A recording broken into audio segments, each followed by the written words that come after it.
ਰਾਂਝਾ ਨਾ ਫਕੀਰ ਹੋਣ ਵਾਸਤੇ ਸਦਾ ਕਰਦਾ ਹੈ ਬਈ ਆਓ ਮੇਰੇ ਨਾਲ ਕਿਸੇ ਰਲਣਾ ਹੈ ਨਾ ਤੇ ਰਲ ਜਾਓ ਤੇ ਫਕੀਰ ਹੋਣ ਵਾਸਤੇ ਮੈਂ ਚੱਲਾਂ ਵਾਂ। ਤੇ ਸਦਾ ਲਾਉਣ ਲੱਗ ਪਿਆ, ਆਵਾਜ਼ਾਂ ਦੇਣ ਲੱਗ ਪਿਆ। ਸ਼ਹਿਨਸ਼ਾਹ ਵਾਰਿਸ ਉਹ ਹਾਲ ਬਿਆਨ ਕਰਦੇ ਨੇ ਕਿ ਕਿਵੇਂ ਹੋ ਕੇ ਦਿੰਦਾ ਹੈ ਫਕੀਰ ਬਣਨ ਵਾਸਤੇ। ਹੋਕਾ ਫਿਰੇ ਦਿੰਦਾ ਪਿੰਡਾਂ ਵਿੱਚ ਸਾਰੀ, ਆਓ ਜਿਸ ਕਿਸੇ ਫਕੀਰ ਜੇ ਹੋਵਣਾ ਜੇ ਮੰਗ ਖਾਵਣਾ, ਉਹ ਕੰਮ ਨਹੀਂ ਕਾਜ ਕਰਨਾ। ਨਾ ਕੁਝ ਚਾਰ ਨਾ ਤੀ ਨਾ ਕੁਝ ਚੋਵਣਾ ਜੀ, ਉਹ ਜ਼ਰਾ ਕੰਨ ਪੜਾ ਗਈ ਇਸਾ ਮਲਨੀ,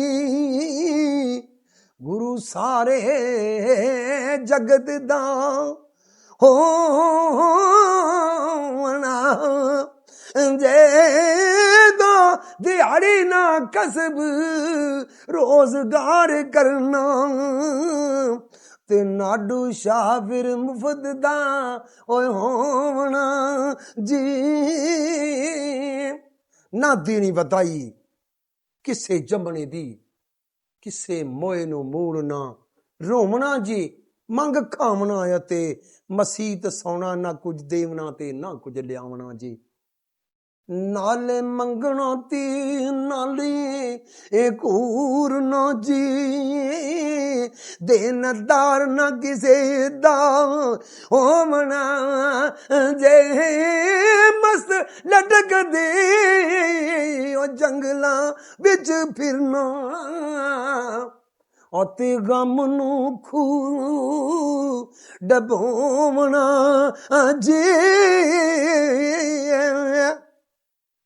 12 ਵੀਆਂ ਦੀ ਬਾਹਾਂ 12 ਵੀਆਂ ਦੀ ਬਾਹਾਂ ਨਫਾ ਨਹੀਂ, ਇੱਕ ਵਾਗੇ ਰਾਜ ਖਲੋਵਣਾ ਜੇ ਸਦਾ ਖੁਸ਼ੀ ਦੇ ਨਾਲ ਉਹ ਨਿਹਾਲ ਰਹਿਣਾ।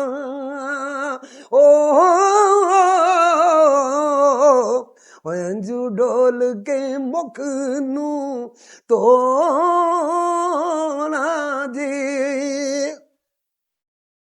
ਉਹ ਵੇਖ ਛਿੜਦੀਆਂ ਪਾਉਂਦੀਆਂ ਜਾ ਤਮਣ, ਪਨ ਰਾਤ ਨੂੰ ਜੋਗ ਨੂੰ ਜੋਵਣਾ ਜੇ ਦੌੜ ਕੇ ਟੰਗ ਤੇ ਟੰਗ ਨਹੀਂ ਸੰਗ ਸੋਣਾ, ਉਹ ਦੁੱਖਾਂ ਨਾਲ ਨਾ ਜੂ ਵਗੋਵਣਾ ਜੀ।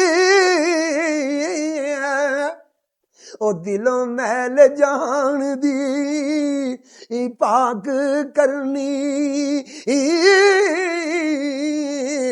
ਦਾਗ ਹਿਰਸ ਪਲੀਤ ਦਾ ਧੋਵਣਾ ਜੇ ਕਮਰ ਕਸ ਗਈ ਹਾਜ਼ਰੀ ਉਹ ਨਹੀਂ ਦੇਣੀ, ਹੱਥ ਬਨ ਕੇ ਨਹੀਂ ਖਲੋਵਣਾ ਜੀ।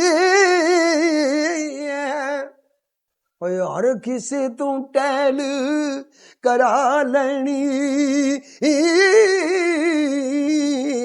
ਵਲੀ ਪੀਰ ਫਕੀਰਾ ਸਦਾਵਣਾ ਜੇ ਕੁਝ ਆਪਣੀ ਉੱਠਣਾ ਮੀਆਂ ਵਾਰਿਸ, ਅਤੇ ਆਪਣੀ ਨੀਂਦਰੇ ਸੌਵਣਾ ਜੇ।